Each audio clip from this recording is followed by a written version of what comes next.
we're going to go ahead and jump in. Thank you again, everybody, for joining us for today's Workshop Wednesday. Today's content, you're going to hear about updates for version 6.2, as well as what's planned for version 6.3. We just have a few quick reminders as we jump in. The session's being recorded and it will be shared on our YouTube page for future reference, as well as in our wrap-up email that you'll receive after we get everything recorded and rendered and put it in the email template. And then also, please put your questions in the chat with your name and your company if you don't already have that in your settings. And then we'll follow up with you directly on any questions that you have. And if we have an opportunity to answer some at the end, we may do that. But at the very least, we'll follow up with you for your specific questions as those come through. But please feel free to put those in the chats. Let us know what questions you have as we go through these great updates that we have coming up. Really quick before we jump into that content, our Command 26 user conference, we have the dates, the location, and we also just updated our website with the agenda that we're going to have for that event. So just a reminder, it's going to be in Glendale, Arizona this year, November 3rd through 5th. And we've got, as you'll see, as we go through today's content, we're doing a lot here at Agile Fleet right now. And so we've got a lot of great content that we get to talk about at Command. So I'm a little torn between what's going to be my favorite, the content that we get to discuss, or meeting with and seeing all your lovely faces in person. But we encourage you to attend. We have the registration link here, and early bird registration is still available for a little bit. So please jump on and register so that we can plan for the awesome group that's going to be there. Also, just from contacting us perspective, this is your CS team. You have me and Brian Hall. Our contact information is there for your reference later. And then also our support team, their email, their phone number, and just a reminder, they're available Monday through Friday, 7 to 7. So if you need any support from us, please reach out to any of us here. With that, I'm going to kick this over to Miss Alexis Gearhart so that she can jump right into our content for today. Hi, everyone. Thanks so much for joining today. I'm going to talk through a little bit about what we did in the last quarter in version 6.02 of FleetCommander. Then we'll talk about what's coming up in version 6.03. And I'll give you a little preview of the update you're about to get with the new UX UI. And mixed in, we'll talk a little bit about the configurable billing feature that's being launched pretty quickly in Q3 as well. Just a little glance here at the schedule. I'm sure all of you, at least those of you who are Agile hosted clients now, are familiar with our 2-week iteration.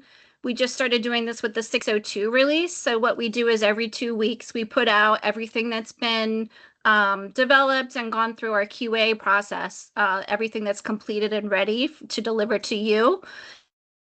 Bug fixes and things even that came out in the previous iteration. So it just helps us respond to your needs and any issues that come up a little bit more quickly. So our final iteration for 6.02 is going on right now. This wraps up Q2 for 2026, and then we're going to move into Q3 with iteration 1. The dates there are 6/22 through 7/3. So I just took you through those dates for the next few iterations. And you can see our numbering schema also represented here. Each quarter still represents a release, and that's like 6.02. And then we jump up one minor number to 6.03. And each iteration is at the very end of that. So if you ever see us referring to releases, that's how we number our releases that way. 6.02 for you self-hosted clients is coming out in July. So that'll be posted up on the portal, and you'll get a notification as usual when that's available for you to download and install. And of course, our sysadmin team is available if you have any issues or questions before installing. And then our iterations throughout, I'm sorry, Kristen, our iterations throughout 6.03 will continue along this same cadence, and development for that next release is starting next week. So just a very highest level, what we delivered in 602 was 301 total improvements. I think this is actually our biggest single mix of new features, enhancements, and fixes so far that we've ever been able to put together in a quarter. So that 2-week cadence really helped us actually speed things up and deliver a little bit more. Out of those 301 total improvements, we had 169 of them, which were new features and enhancements. That's also more feature work. You'll see as I describe, some of it was background work that might be not extremely visible yet, but you'll see it start to come out more and more as we progress through 603.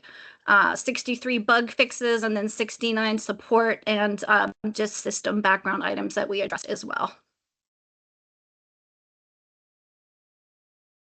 For the UX UI, one of the most important things we started working on in 602 and one of the most exciting is this modernized FleetCommander experience and phase 1. The reason I call it phase 1 is because we're not done yet. So it'll continue to roll out. We'll continue to put out the updated and refreshed UX UI. We'll look at that a little bit later in the presentation. But phase 1 is what we worked on first in version 602. And why we did it, why it matters. We hadn't really done a significant refresh in a long time, but things have changed a lot in the web application world as well. So we're rebuilding around a cleaner and more consistent design that's going to involve fewer clicks, clearer steps, and more control in the user's hands without really any extra configuration required to achieve that. And you'll see what I mean when we look at that later on. Also, the modernized pages are responsive, which really just means that they adapt to your phone and your tablet. So if you're on the go, you can still make a reservation on your phone, and it's just a little bit easier. It's the same easy experience that you get on your desktop. What's changing in phase 1 is the user side. Excuse me. So we started with the user side of the application first, and we did a refresh look and feel across reservations, your schedule, your profile, and then the user-facing reports. Some of the less commonly used user side features like carpool and expenses will be addressed later on. We hit the most popular ones first. We also streamlined the navigation. That's going to be a navigation that you'll see site-wide.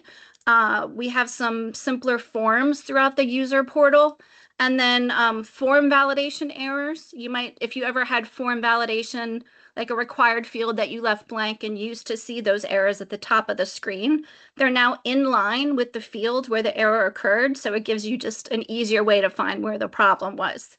And then also accessibility enhancements. So if you are concerned or you have any requirements at your organization around accessibility, we're definitely paying attention to that now.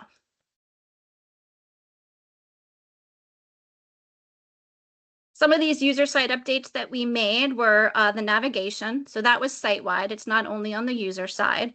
The native login. So when you log into FleetCommander, you'll see if you're using the FleetCommander login form and not a single sign-on, the native login has been redone, as well as forgot password, user registration looks different.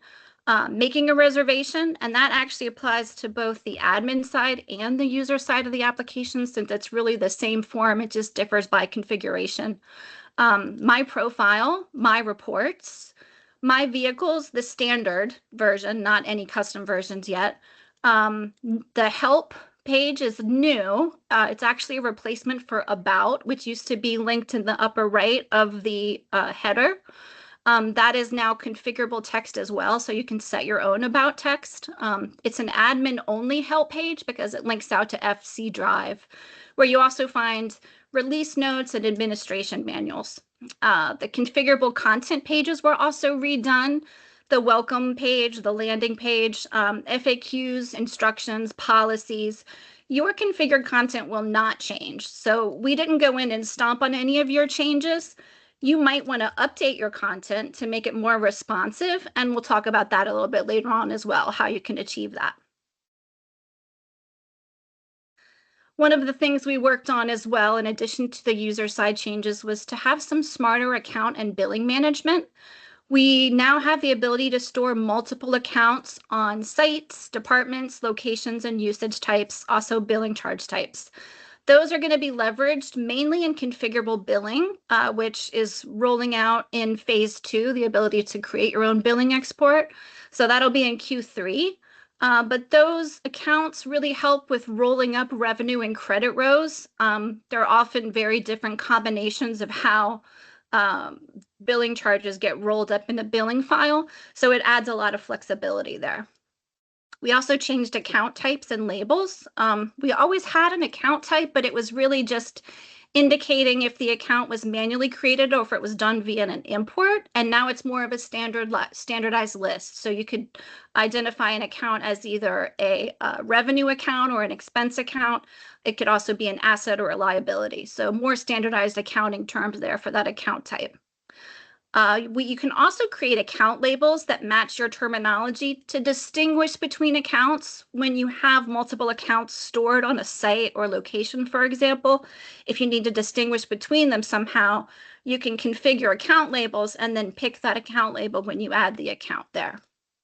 We've also moved all of our billing settings to prepare for configurable billing, just to get everything all in one place so that you don't have to go hunt and peck all over the navigation to find the different settings or configuration. It's all under one single home under configure billing now.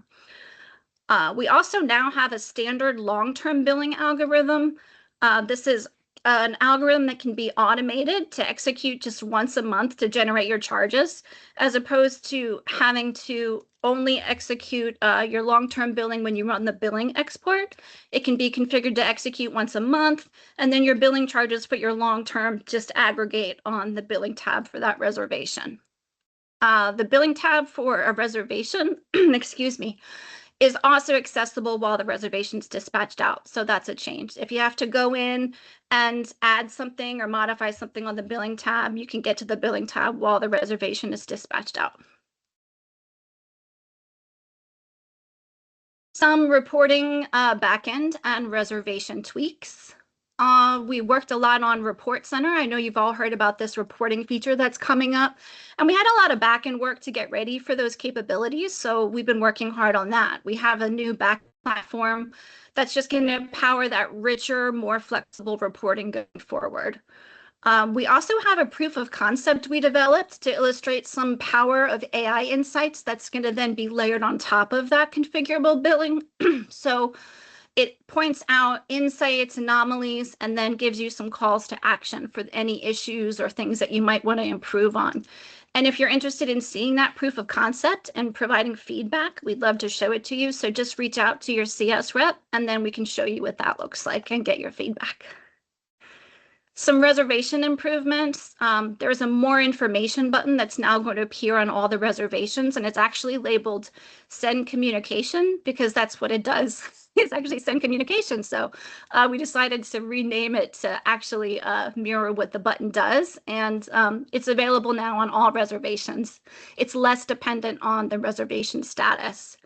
And then we also fixed handling of documents.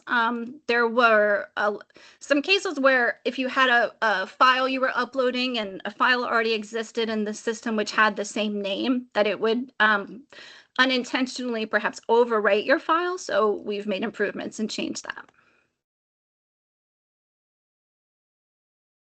We also have made the upcoming reservation reminder configurable. If you have these automated emails that go out that just remind you when your reservation is going to start, it was previously hard-coded to a 4-hour interval. So right 4 hours before the reservation was going to start, it would send the reminder. But now you can configure that. So that's under site settings, and you can configure it by usage type, which you see where that little purple arrow on the left side is. And then on the right, you see I'm pointing to a layout. That's under the site settings on the layouts tab. So you can also configure the email content that gets sent out. So previously it was just static hard-coded text and you were stuck with that message. But now you can go in and configure that text, and it supports those email variables that we call tokens as well. If you have configured emails before in our system under the layout tab, you know that there's a little window that pops up and you can pick and choose dynamic values like driver name, things that are relevant to the reservation, start time, end time, things like that.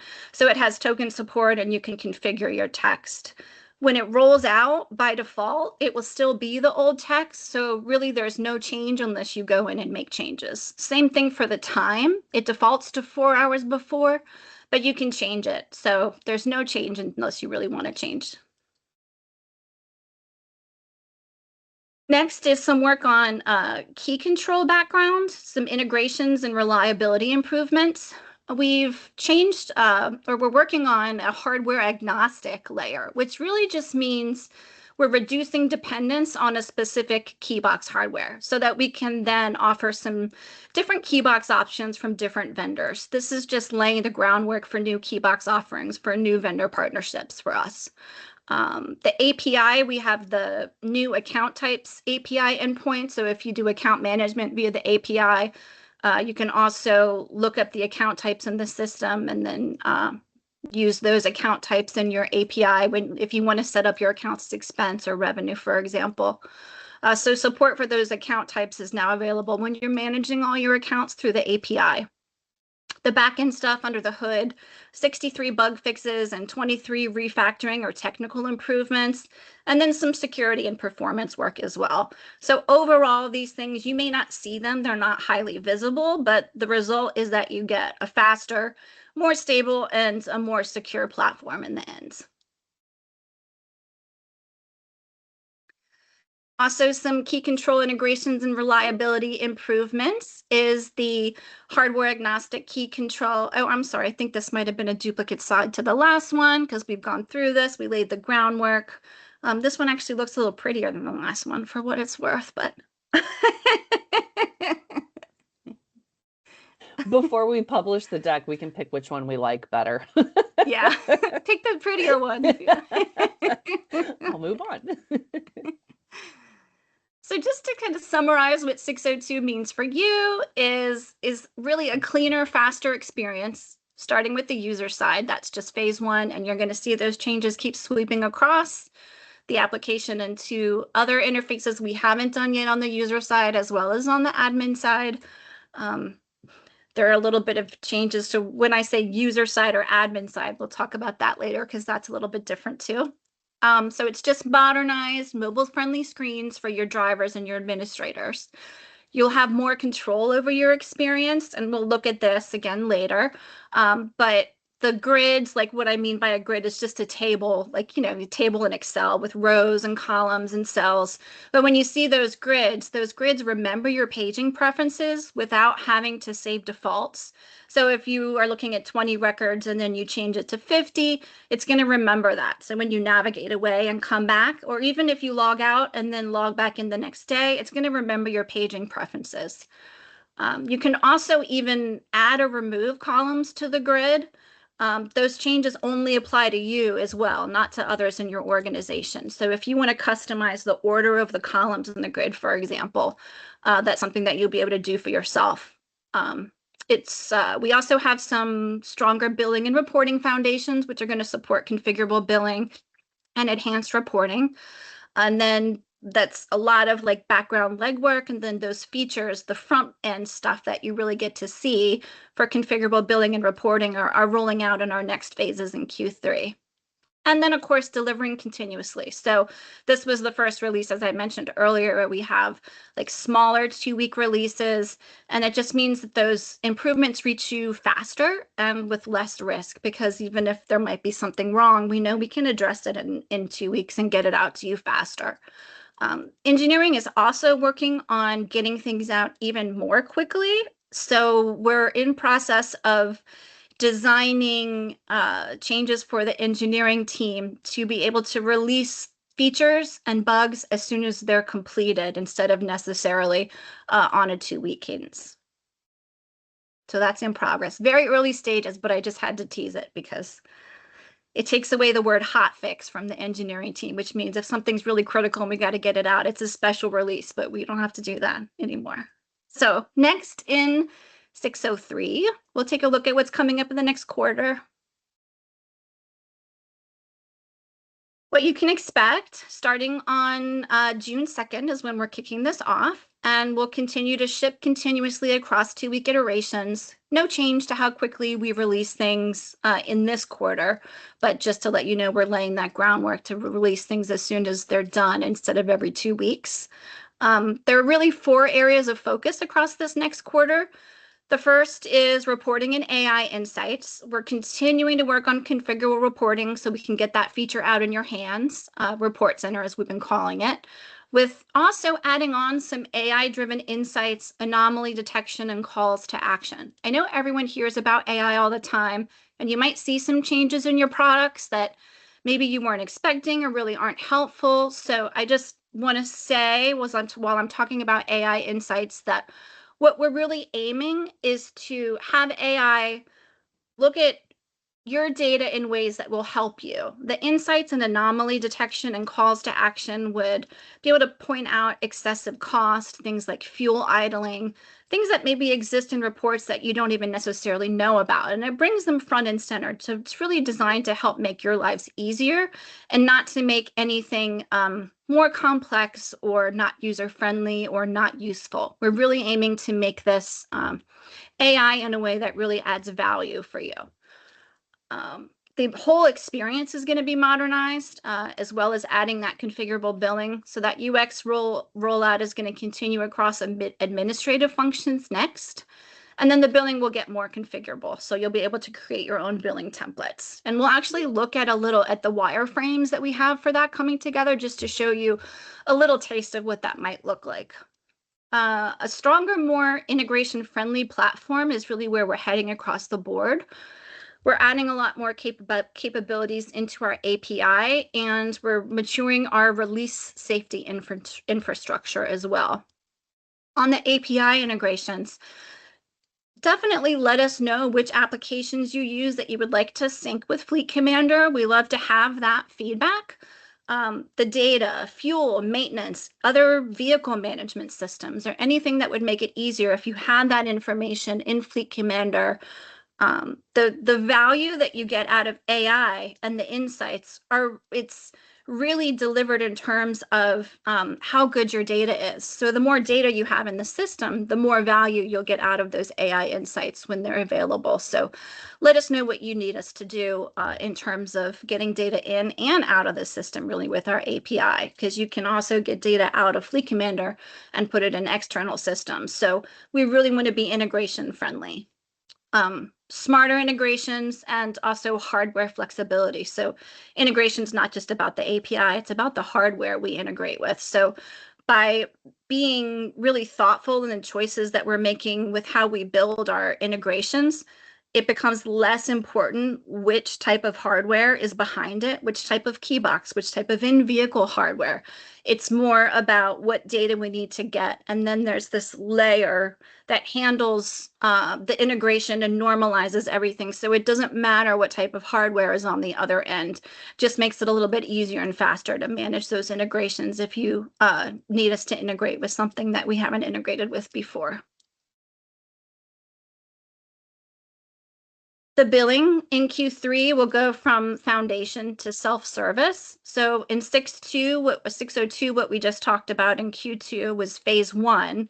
And we have the new centralized configure billing area in the navigation that I mentioned for the account and billing settings. We have a billing export data structure with a reusable field catalog that itemizes all of the fields that are relevant to buildings, a billing export template so that you can see a field catalog. We'll look at that in the little wireframes in a little minute. The billing exports landing page. So that is going to be a configuration page where you see your billing export templates that you've set up. And then multiple enhancements to account number configuration, and then there's more to come on that. Then the self-service part, where you actually get to interact with all of this background work we've done, is that you'll be able to create and edit your own billing export templates by choosing fields from that field catalog that I mentioned. You can make changes faster this way for no cost, as opposed to having to go through a change request process, documenting requirements, and then waiting for the engineering team to get those professional services hours done. There's more flexibility, easier, faster. It puts the control right in your hands. The account number configuration is going to be more flexible. You won't have as much need to rely on custom fields for account segments. So for example, if you have a multi-segment account number and you've chosen to collect your accounts in custom fields, because that way you can select each individual segment on its own, program, org, like grants department, you can do that instead with account numbers. So then it keeps everything in the account structures, which lets you then take advantage of the built-in validation. So if you picture you're doing API account management, so you're managing everything through the API and the account structures, you have these more flexible account structures that really can meet your account number needs no matter how you structure them. And then the built-in account validation, which already exists in FleetCommander with a few enhancements, it really means you can have all of your accounts stored in FleetCommander. You never have to worry about invalid accounts. You don't have to then have custom account validation tools, and the whole thing is really automated.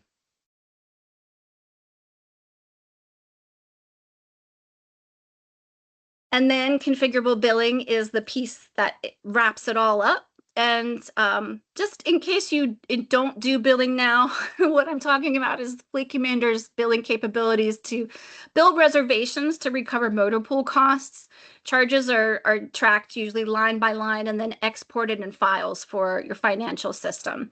And today, those are usually custom built for a client. And there's nothing necessarily wrong with that, but configurable billing lets you update your own billing exports without asking us to get involved. And then, of course, there's no custom development required. If you can set everything up and edit it, you can have your changes done, tomorrow instead of waiting for us. It's just shifting from that custom professional service heavy setup to something that's more flexible, self-service, and configuration that you can control. You'll be able to add multiple billing files and then change your own file layout at any time. And of course, for those of you who don't bill, I'm going to show some wireframes next. But if you don't bill, then what we're about to see is also very similar to the report building capabilities coming soon with FleetCommander. So picture, instead of billing, creating a billing template, that you are building a report. So it's still relevant to you even if you don't bill these wireframes. That's how we keep it interesting for you. These are wireframes only. They're not necessarily going to look exactly like this. And all of the things you see pictured on the screen are not necessarily going to be in the final version that's delivered in the UI. So just a little caveat there. This is not the actual UI. This is just a prototype proof of concepts, and also wireframes that help communicate to the development team sort of where everything should be laid out on the screen. So here, what you see is the landing page. This is a list of the templates. So in this scenario, there would be 3 different templates set up, 2 of them active, 1 of them not active yet. And this allows you to create multiple billing file formats. So you're not stuck with just 1 or 2. You can create as many as you like. And then all of your active formats will be available in a new standard billing export. So then you can save your work in progress before making a new format active. And once you activate that format, then it becomes available in the new billing export we'll be creating. Next is the field catalog I mentioned. And this is really just for reference. It just shows you the name of the field, what the field is, and then kind of what type of field it is, like text or numeric. It shows you all the fields that are available to add to your billing file. And then they're grouped together by subject. So this would be similar for building a report. It would show you, here are your vehicle fields, your driver fields, the account fields. So it just shows you everything available to add to your template. Next is the first screen of creating a template, and it's just setting up the sort of metadata. What do you want to name it? What about description? There might be some default filters that would be pre-populated on the billing export. For an Excel file, what do you want the tab, the worksheet to be named? And then a file pattern, so you can. This is the fun part where you actually build the file, and your field catalog is on the left with collapsible headers. You can search it because, especially if you're building a report, there are an awful lot of fields available in FleetCommander. You can drag and drop, or you can click and add to pick something from a list, but you can also drag and drop from the field catalog into the Excel columns. And when you first approach the screen, that center frame would be blank. But here in this example, the VIN, vehicle type, driver name, number, rate, and quantity have been drawn there, dragged over from the field catalog onto the Excel file. And then some template settings on the right, for example, whether you want to include a header row and maybe some basic formatting for the whole file. This formatting and rules would allow you to set up some filters, like you don't want to include in this billing file any charges that are not over 0. So let's say you want it just to be, credits only, or you could do less than 0 for debits only, or just non-zero. You might have a file that's just for specific departments. You could say, I only want these departments, or maybe just specific usage types. I just only want this to be long-term billing. I don't want anybody to be able to, create the billing export and have anything else in this file other than these specific usage types. So you can set those basic row filters here, and then column formatting, column by column. This is where you'd be able to say, let's say your destination system for the billing file can only accept 20 characters in one column. You could define that here so that you don't validate and cause any validation rules on the receiving end. Then you get a preview. So this is matching what you've dragged and dropped into the column mapping, and it just gives you a little preview of what your file can look like before you publish it. So you can then go back through the stepper and modify anything, make any changes until you're satisfied with the preview before you publish it. And then when you're done, you just save and publish it, which is really just activating it. So you just say, now I'm ready for this to be active. And then we'll have a new standard billing export, which would pull in all of your active templates for you to generate. And if you do billing, it would really be very similar to the billing export interface you're used to seeing today, in that you can have, pick your billing period as a filter. I want to generate my file for May, or April, or whatever you want to do there. And then also choose to run a review version, which wouldn't post any charges, and then run a final version.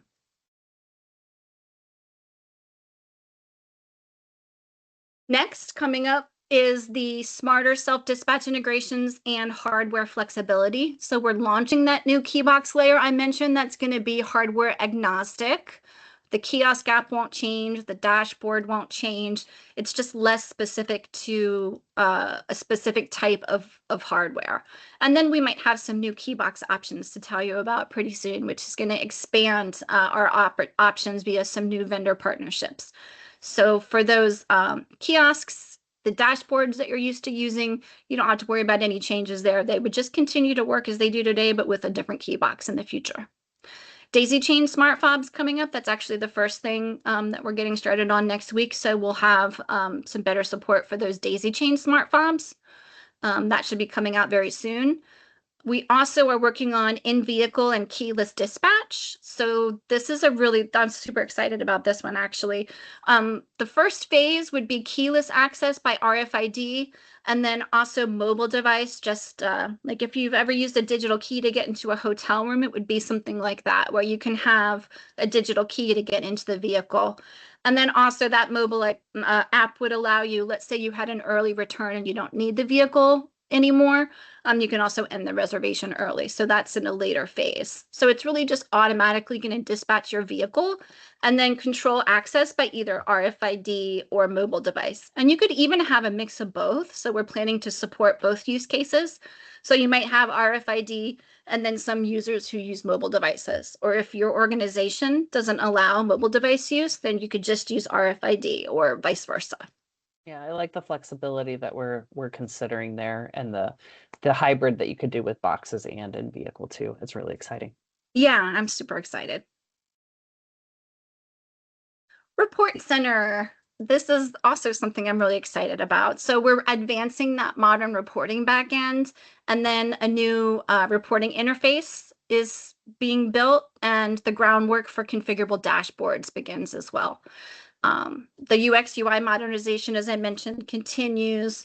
We're modernizing the core admin functions next. So we'll get through like the manage area and then the canned dashboards to make those look a little bit more modern before we get into configurable dashboards.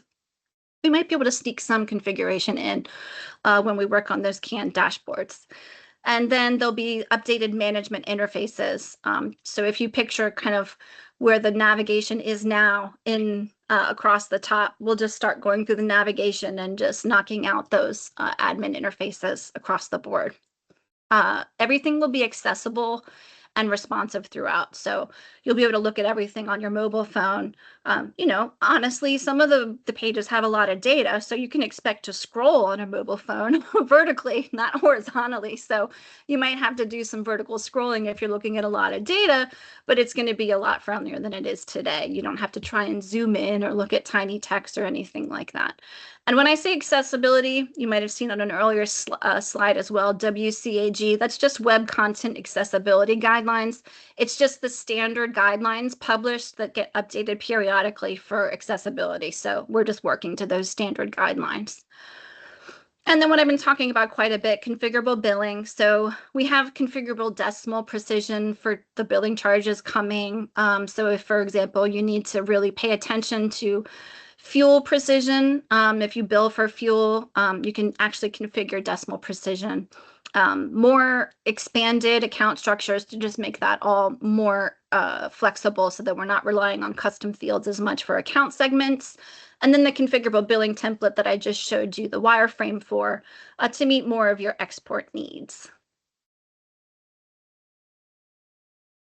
We're building a stronger, safer platform foundation, broader, more capable with the API. We'll have new endpoints for billing, total cost of ownership, maintenance, mileage, fuel, as well as some batch endpoints for accounts, departments, assets, and reservations. So now you have to do everything one at a time. You'll be able to do it in batches, similar to the user endpoint that we just batched.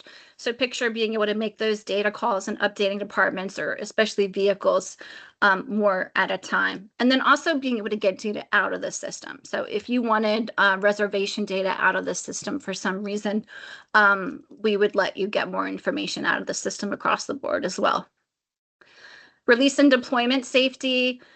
This is not that exciting, maybe, because it's not a brand new feature, but it is extremely important. Just maturing our release infrastructure, making sure we have safer, more reliable updates. So we're continuing to focus on our release, better quality, and smoother deployments.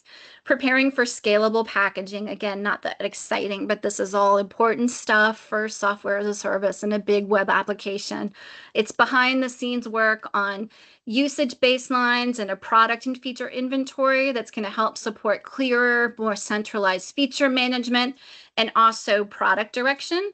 We have a customer survey that's targeting feature adoption. So to self-report what you use and don't use, it's going to be coming out soon to help establish some usage baselines.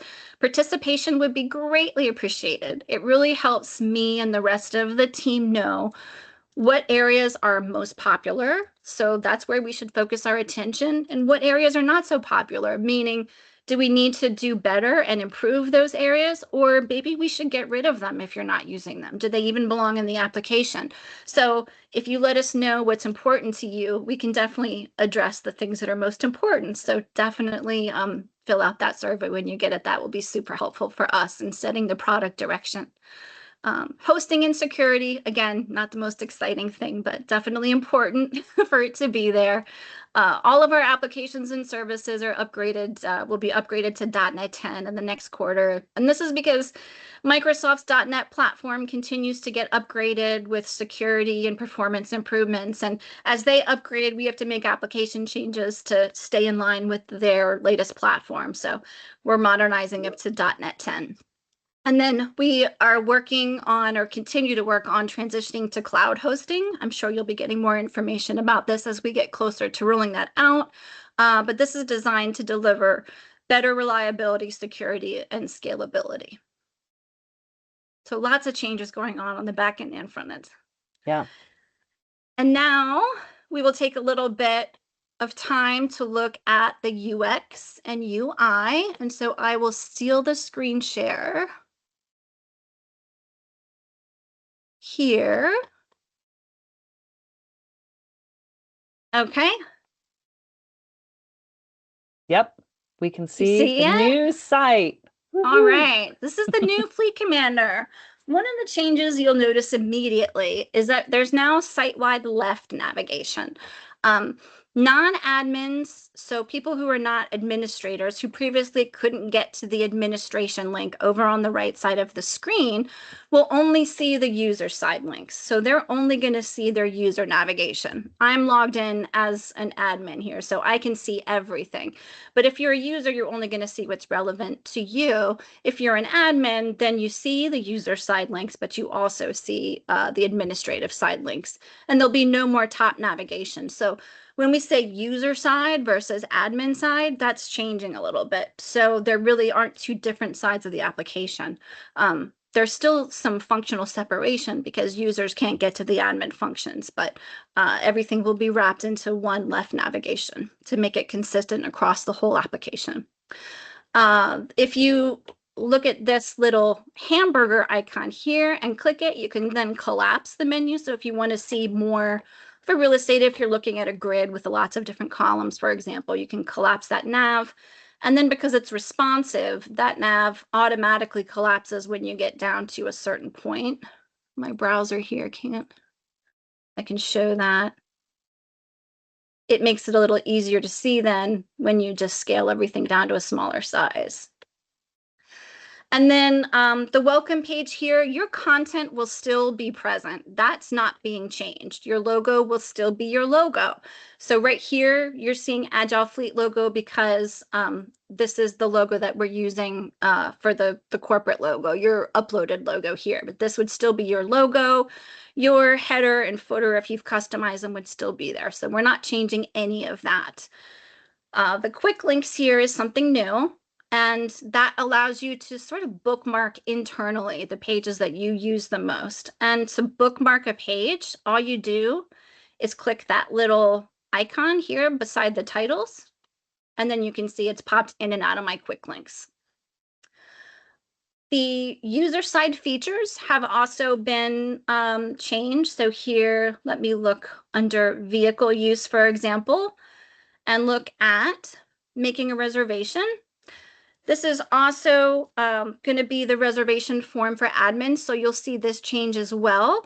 It's the same logic and the same configuration. So if you're a user, you're not going to see all the fields that you've configured painstakingly to appear on the admin-facing form. You only see that if you have those administrative privileges. So if you could get to that make reservation form on the admin side, it still behaves the way you would expect it to behave in terms of the field configuration that you see, which custom fields are collected or required. So it looks very much the same, but it's still using those configurations. So we didn't wipe any of that out.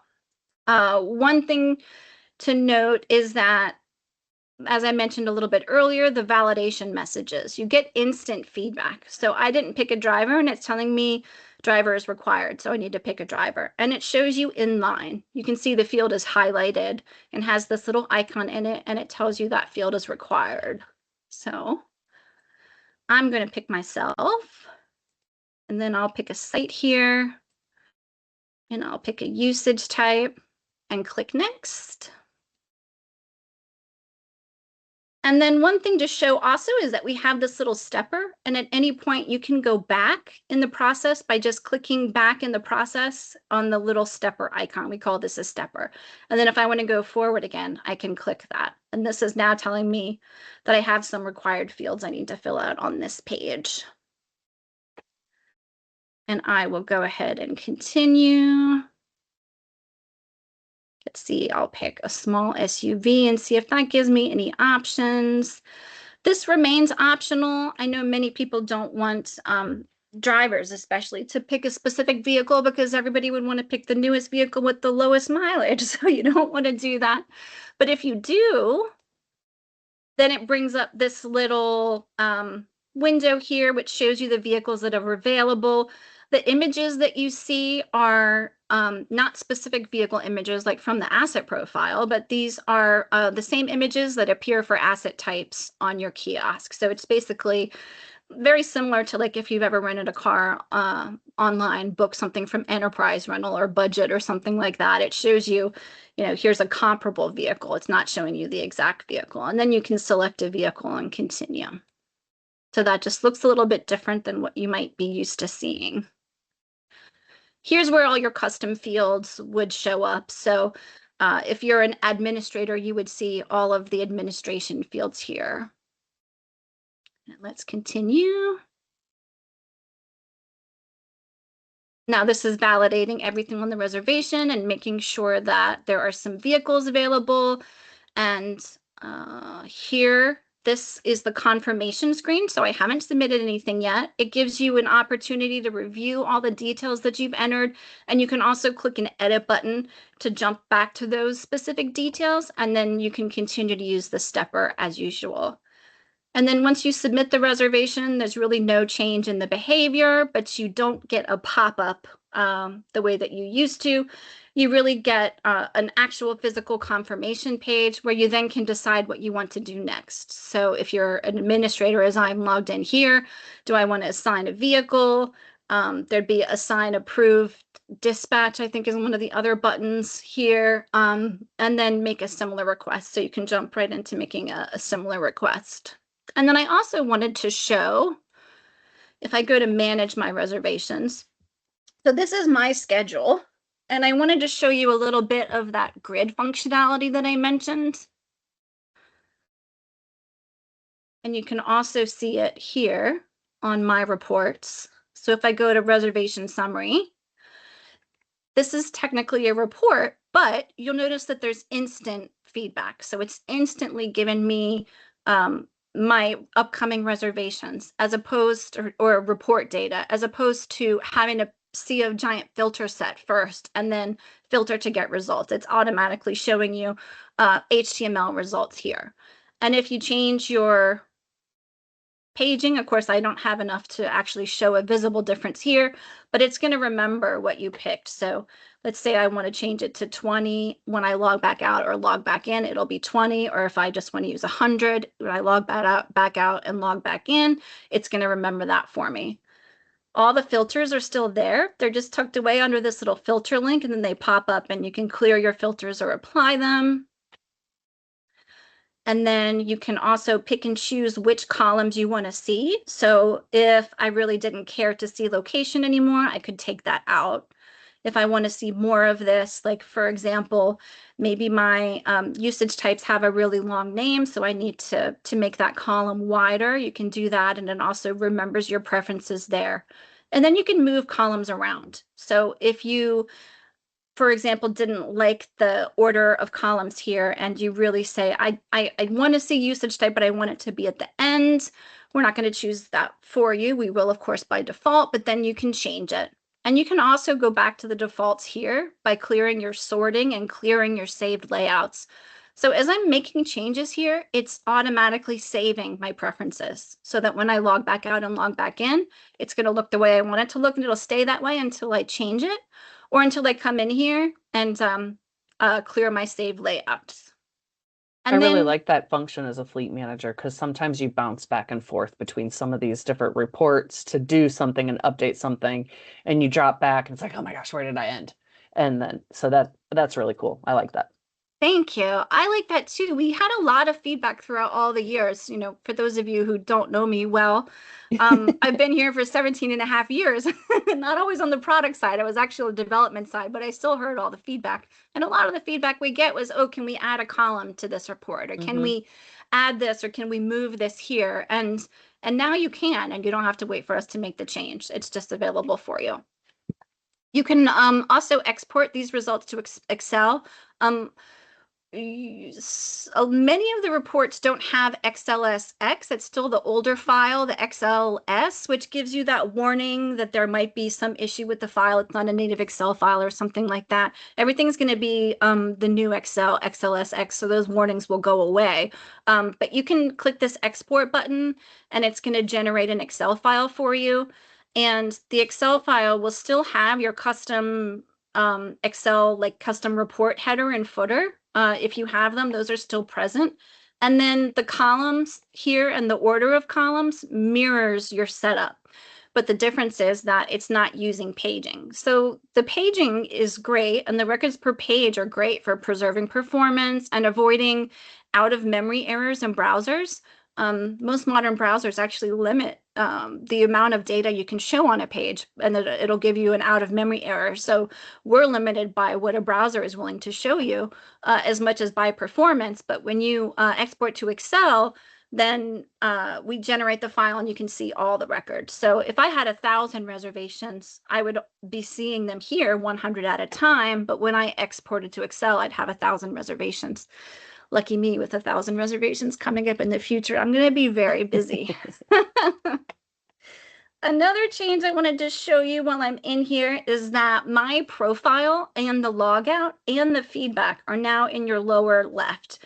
So all of your sort of personal things here are under this tucked away. So when I go to my profile, you can see here my profile, and this is what our tabs look like now. We still have all the same tabs. They just are styled differently. But to access this, it's actually still under vehicle use here, but everything is also tucked under your username in the lower left side of the application. And that's where you go to then sign out. So everything is moved, not as much happening in the upper right. Everything navigation is now in the left.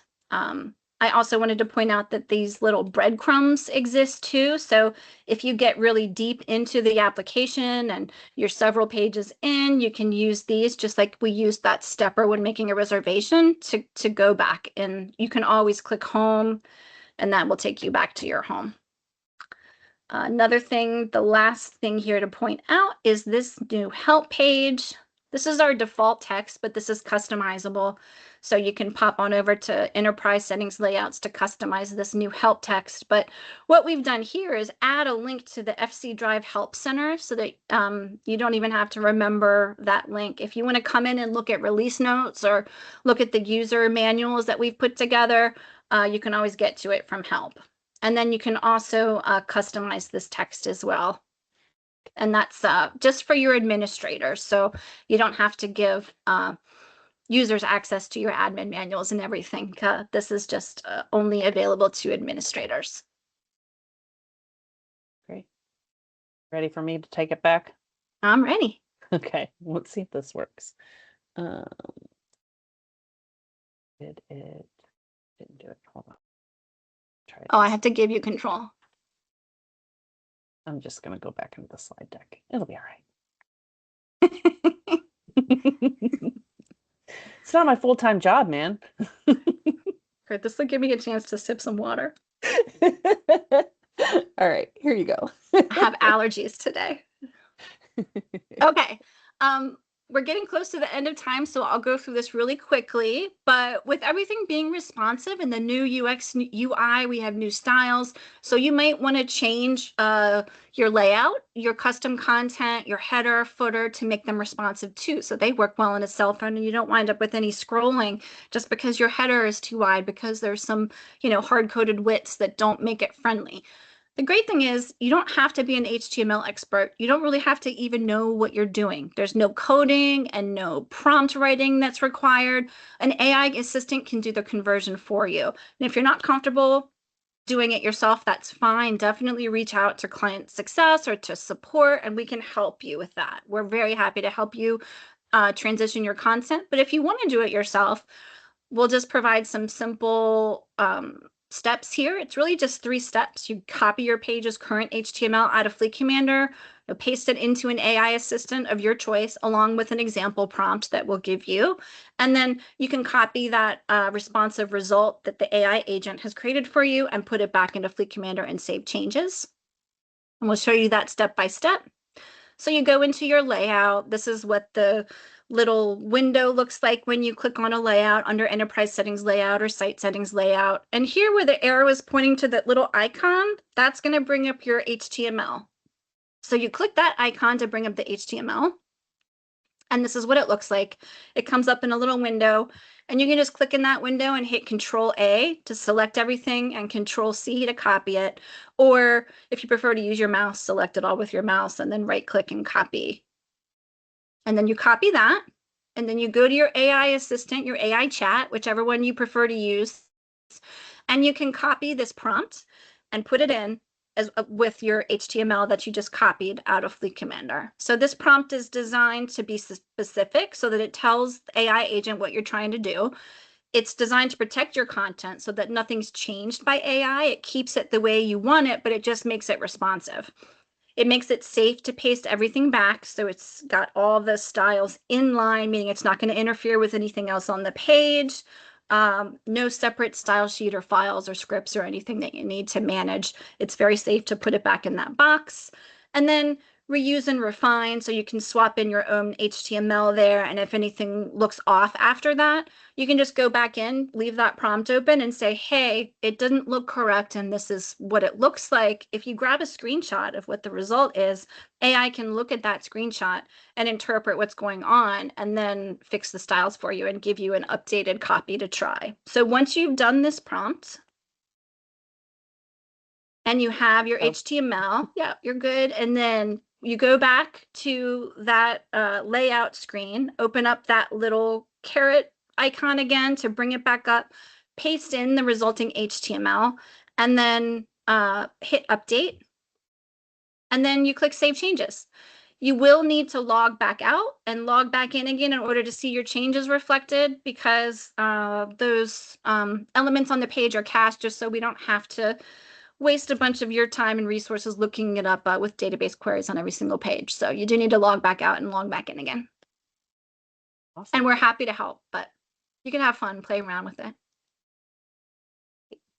Well, thank you, Alexis.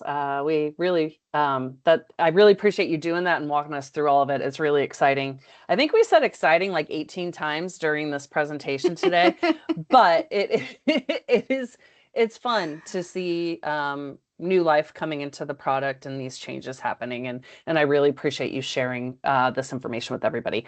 We have just a few minutes left in our time slot. So I have just a couple wrap-up slides as we go through things. They are really important and a little different from what we've shared in previous ones. So hang with us for just a little bit more if you guys can. So first, as Alexis had mentioned while she was going through the slide deck, FC Drive has been updated.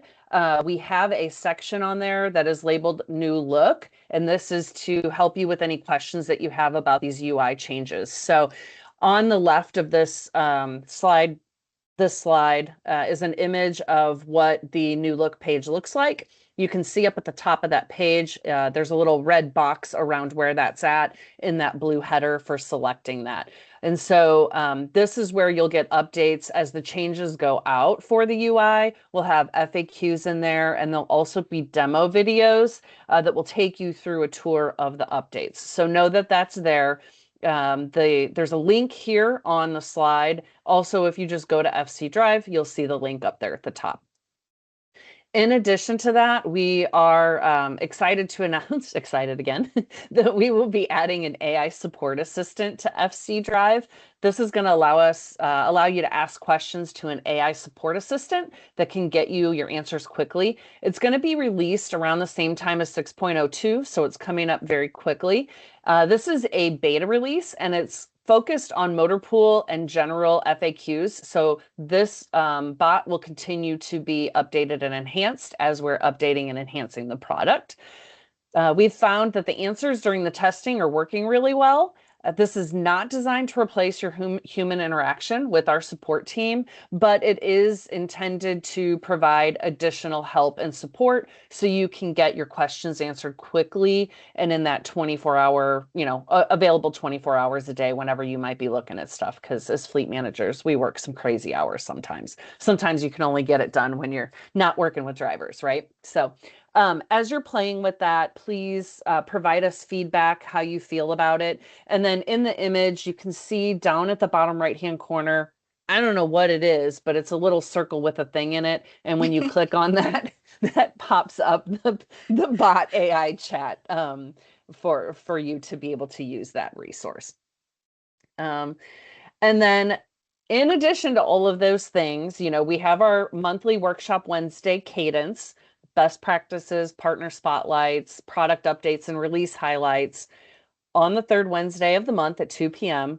July, we're going to be taking these enhancements a step further, and we're going to be walking you through actually modernizing your layouts and templates for the new user experience. So as Alexis was talking through the UI, the new website, and talking about how layouts might get a little wonky or there might be some adjustments you need to make there. That's what our focus is going to be, is walking you through making those adjustments. We'll be providing some prompts and showing you how to use AI to help throughout that process. So that'll be the focus for our next Workshop Wednesday.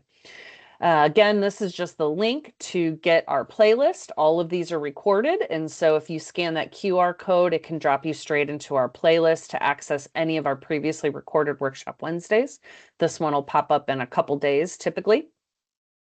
And last but not least, thank you again, everybody. We've got the QR code here for our survey. If you wouldn't mind taking a quick minute, 60 seconds, to scan that and fill out, just give us some feedback about how the Workshop Wednesdays are working for you, and if you have any suggestions or recommendations for content. So, and I really appreciate everybody's time and that extra minute that you possibly gave me.